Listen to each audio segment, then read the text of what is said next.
Well, hey there, everybody. Thanks for dropping by the channel this week. And what I'm going to be talking about today really is kind of interesting because I had my Leica M5 fixed out in Oregon at Red Dot Repair. And it's been 43 years since this camera has taken a roll of film through it. So it's 100, T-Max 100. Going to be processing in HD 110 and dilution B. So we'll see what happens. It's going to be a lot of fun though. I can't wait to try it out. Wow. 43 years since a roll of film has gone through this camera. I stopped using it in 1978. It'll be fun. Stay tuned. Well, here I am again. Found my way over to my favorite spot, Pigeon Cove, because there's a lot of great stuff over here to photograph. And you know, the light's kind of flat in here. I was hoping to get some speckled light in here, but not seeing a lot. And by the way, this is the working waterfront, so you might hear something a little bit off color, who knows. So anyway, I got with me today the M5, the Leica M5. And when I started my career, this was the camera that I was using. This is not quite the lens, but I had a 35 f2 on here that I used all the time. So it's a little different. It's the ugly duckling of the Leica family. But I'll tell you, it fits better in your hand. This 35 is a little bit loose. I'll have to send it to Mr. E and get it fixed. So anyway, I'm gonna have a lot of fun shooting with this today. So follow me around while I shoot some different shots here and there. So the other thing about shooting film is, and to be honest with you, if you want to get better at your photography, buy a used film camera if you don't have one already, with just a 50 or a 35 on it, and shoot one roll of color negative film a month or every 2 months or every 6 months or whatever it is. I promise you will get better at your photography. You know why? It costs money. You got to think about every single frame, because every single frame costs anywhere from 45 cents to $1 per frame, depending on how much the film costs and how much the processing costs. And if you have the film processed at a place like the darkroom or whatever it is, they'll scan it for you. Chalks up the price a little bit, so it costs even more per frame. So if you have to slow down and think about every single frame, I promise you, you'll get better at your photography. So I'm going to think about every frame I make here, because it costs money. Digital, not so much. So follow me around, see what we get. I'm looking at a foreground shot here with the traps. And take my exposure.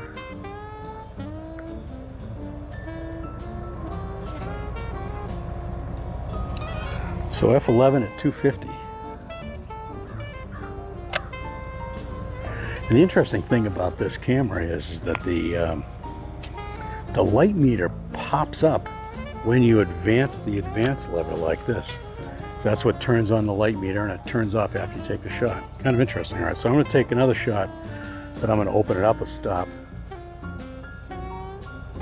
Now keep it at f11. Shoot at 1/25.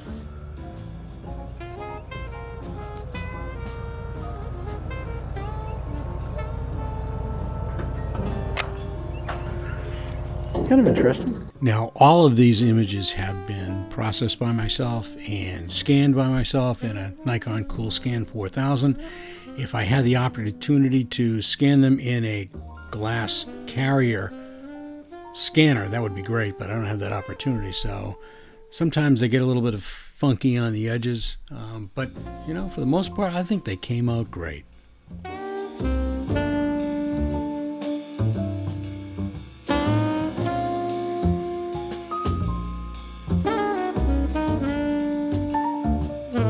All right, so there's a shot right there. I'm going to use this. Boat right here and up into these elements right here like this. See how that looks in black and white. I get a feeling it's not going to be great.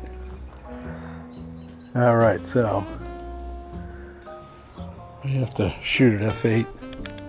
I'm going to be down around a 30th of a second, it looks like. I want to focus on that right there. I'm going to focus on a part of the boat, and everything else should be in.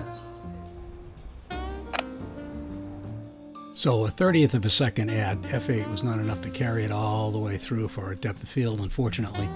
But I would have been shooting on a 15th or an 1/8 of a second to get it at f11 or f16, which would have been impossible. So here's an interesting shot here. I like all these barrels.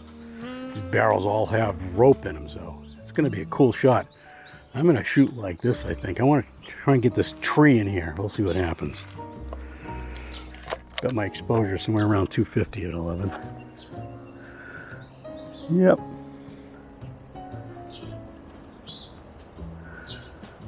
I gotta back up a little bit. Back up right into the camera.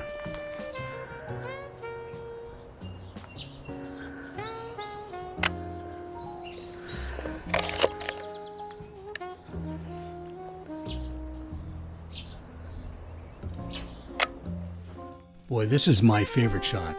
The contrast worked out great and the image just pops. I love this shot. It's kind of a cool area where the lobstermen all keep their stuff. This is kind of neat. Boy, there's lots of interesting images up here. I'm going to try one from up here. There's a nice overlook up here.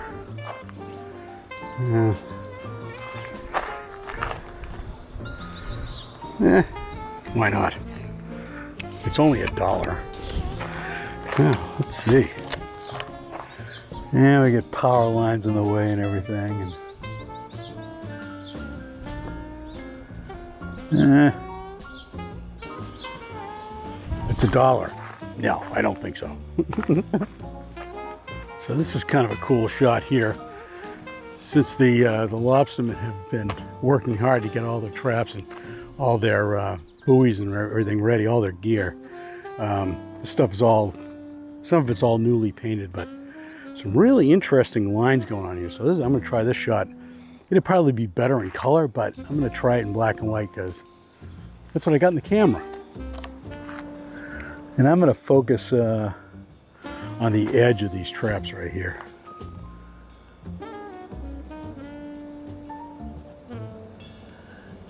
And so we're going to try 1/25 at f11. No, not enough. Oop, too much. No, not enough. Using the spot meter here. Yeah, 1/25 should be about right.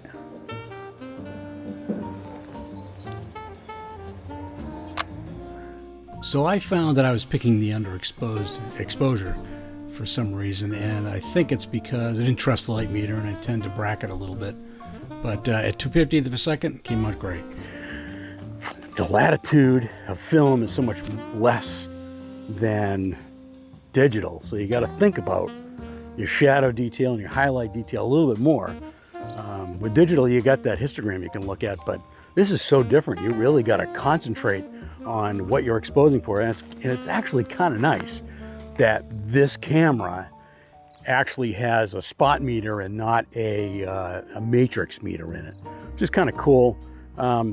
That way I can concentrate a little bit more on what I'm shooting and the exposure I'm getting for each thing. So I took one shot where I exposed for the outside over here at 2/50th at f11, and then in here 1/25th, a stop difference. So we'll see what we'll get, you know. I love the way these buoys are going like this. So this shot's going to be at 2/50th at f11.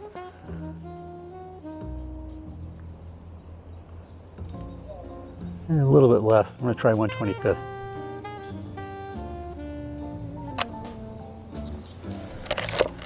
Nice. Here's another exposure that I used at 2/50th of a second. I thought they were slightly underexposed, but 1/25th was just too much. So this is a cool shot, and in black and white I like shooting against the light a lot, and so we'll see what this one looks like. This is kind of cool here.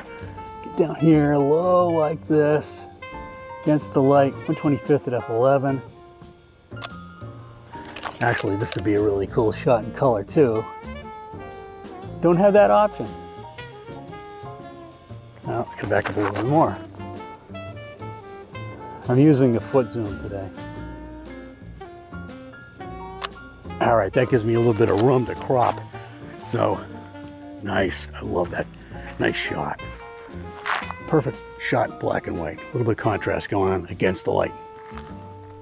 One of my favorite things here is to shoot against the light, which is what I was doing here, and it came out beautiful.